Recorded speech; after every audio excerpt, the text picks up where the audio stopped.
We have a problem with new generation kids. They don't take burp. Most of the parents complain that baby don't take burp. Some babies don't take burp, no problem. But you need to keep on trying for half an hour so that maximum gas inside the tummy gets out.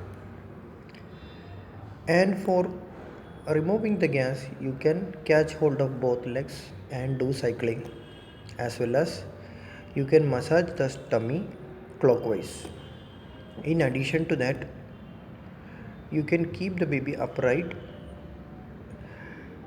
let the baby go to sleep in an upright position, take the baby and make a stroll over the park so that by the time the burping will happen. And if there is any stomach problem, then you can add on some medicines like Colicade or Colimex, which contains dill oil and fennel oil.